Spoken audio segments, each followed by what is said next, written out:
Welcome to the University of Michigan Dentistry Podcast Series, promoting oral health care worldwide.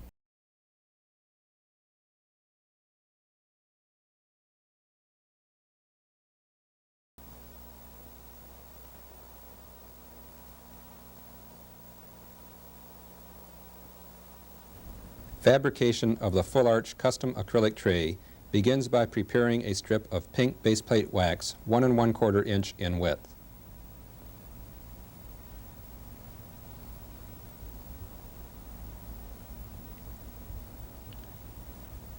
Cut a piece of aluminum foil slightly larger than the strip of wax and soften the wax strip in warm water in the bowl. A line is drawn 2 millimeters apical to the free gingival margin on the facial surface of the cast. Wrap the softened wax around the outside of the arch of the diagnostic cast even with a pencil line. Fold the top edge of the wax back over the occlusal surfaces and onto the lingual surfaces of the teeth. Avoid warming the wax excessively, which may result in having the wax compressed too thin and too closely adapted to the cast. This would produce a tray with insufficient space for the impression material. Trim the wax back to the free gingival margin on the facial and lingual, except in the area of the prepared tooth where the wax should be 2 millimeters apical to the free gingival margin.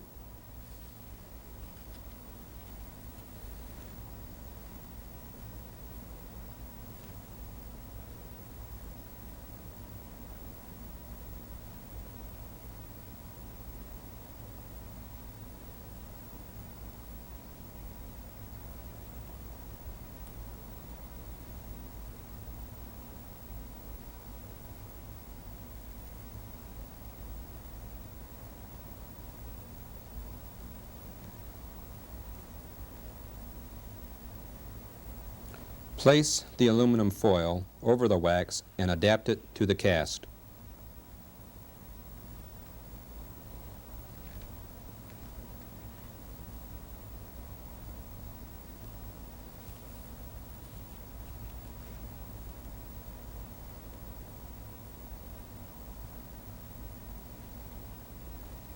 All of the wax should be covered with foil.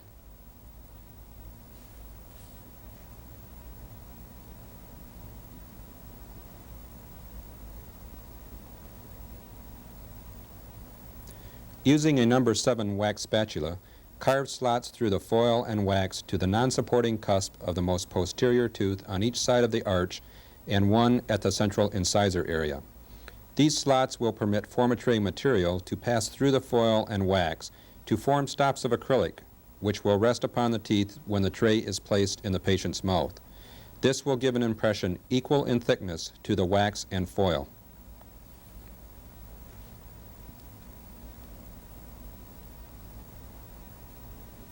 Formatray material is available in pre-measured liquid and powder containers.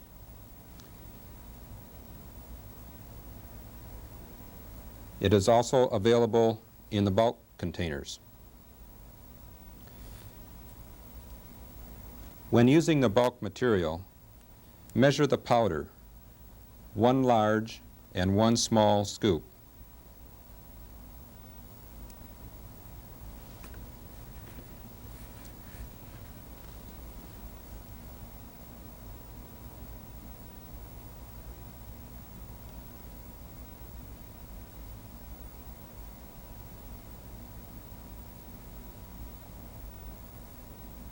When measuring the liquid, use the mold measurement on the vial.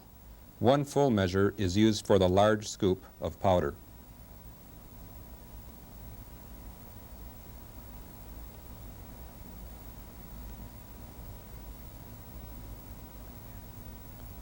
One half measure is used for the small scoop of powder.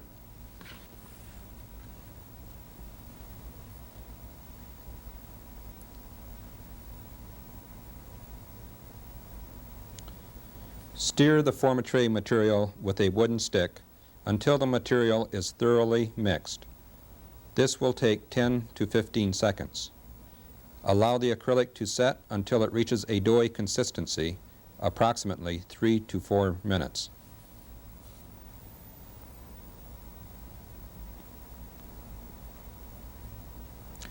While waiting for the acrylic to reach a doughy consistency, lubricate hands with Vaseline to prevent sticking of the freshly mixed acrylic material to the hands. When the desired consistency of the formatray is reached, form it into a roll by rolling it between your hands.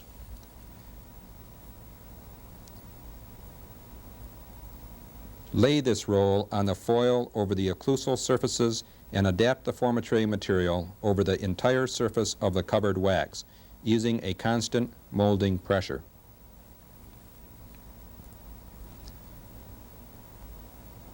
Extend the peripheries to the level of the wax.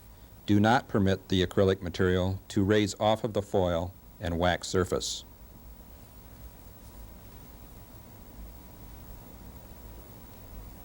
Begin to form a tray handle by molding some of the acrylic material forward above the incisor area. As you mold, the acrylic material will continue to polymerize. It will continue to get warmer as it hardens.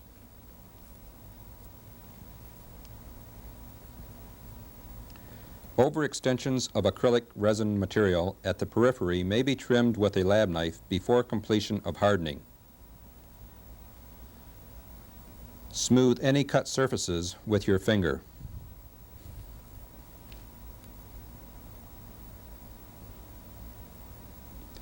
When the tray has hardened and cooled, remove it from the cast.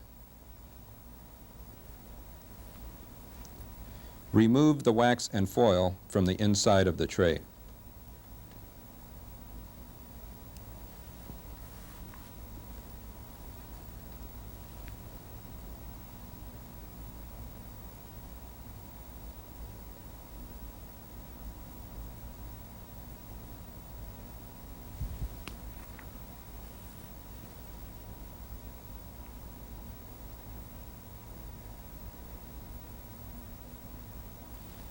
The occlusal stops are evident, one on the non-supporting cusp of the most posterior tooth on each side of the arch, and one stop in the anterior.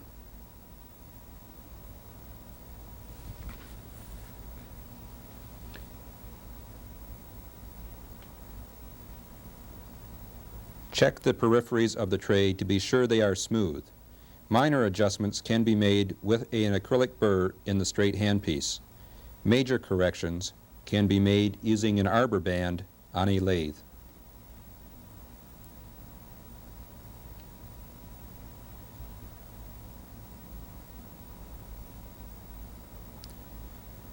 The peripheries are trimmed to the level of the free gingival margin, except in the area of the prepared tooth, where the tray should extend 2 millimeters apical to the free gingival margin. This completes fabrication of the full arch custom acrylic impression tray.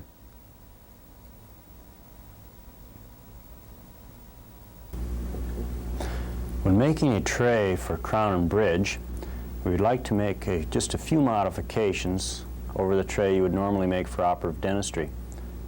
You can see on the study model a black line has been marked down apical to the free gingival margin. We've tried to come down about 2 millimeters, but in the area of the preparation we have come down 3 or 4 millimeters apical to the free gingival margin. And here you can see also on the lingual the same extension. Now if we take a full sheet of paste plate wax that has been warmed in water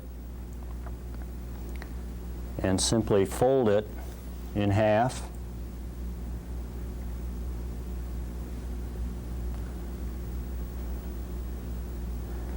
very similar to the way you did in operative dentistry, it can be adapted around the outside of the model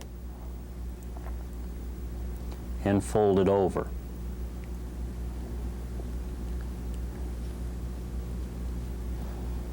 Be sure that in these lapped areas you squeeze the wax enough so that it is not excessively thick, and adapt the wax into the edentulous area.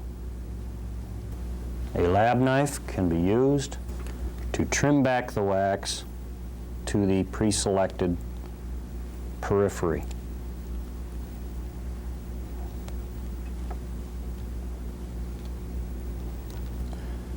We now have the tray blockout completed. You can see that the wax extends to the mark that we placed on the cast, that we have a dip here in the edentulous area so that we will have an even amount of impression material that comes over the ridge and on the distal of this preparation, mesial of the molar. And notice also that we have thinned the wax in this anterior area so that we do not have a very large excess of impression material in the incisor region. It is narrower here than it is in the posterior. We can now adapt the foil over the wax, very simply wrapping it around and bring it down to form on the wax. Okay. The foil has now been trimmed back. You can see that we've done this all the way around so that we can see the periphery that we want to make our tray. We've placed some stops for the tray. You can see that we've used the mesiolingual cusp on the second molar here. And the anterior stop we have is a couple of incisor teeth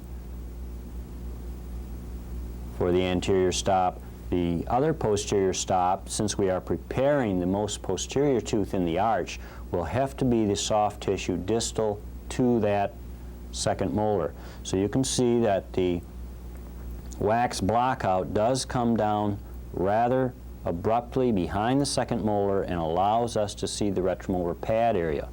You can see on the other side, while not as important, we also have blocked in that last tooth in the arch. This will give a much more accurate impression of that last tooth.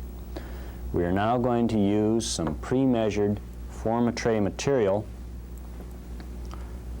and we will mix this up to make our tray. The way this is used is very simply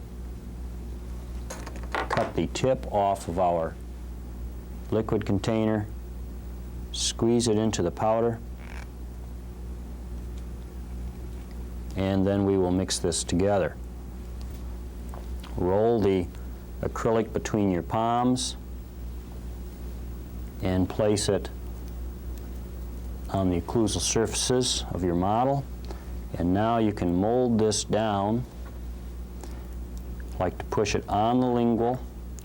Try to advance the acrylic in a nice roll just ahead of your thumb or finger,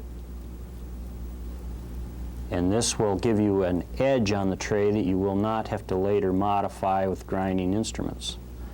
Now you notice you're going to have a lot of acrylic piled up in the anterior. You've made this area thinner because the teeth themselves are thinner, and you have an excess of material because it's on a arch. And so we can take this excess material now and simply pinch it up into a handle. Now I prefer a handle of this type. It's a thin handle, and the real use for a handle is as you're placing the tray in the mouth. If you have that handle in the center of the tray, then you know you have the tray positioned properly in the mouth.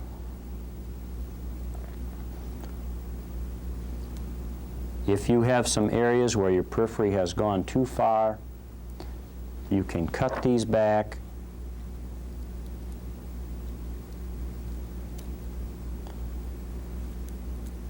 just a little short,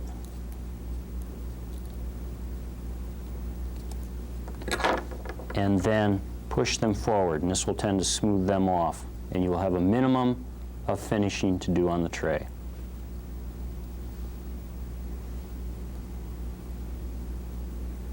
You can see we're long on the lingual. We will likewise cut this out. We now have the tray formed, and you can see we've cut back the peripheries of the tray to the edge of the wax and have a pretty good roll on the tray. We'll have a minimum of finishing.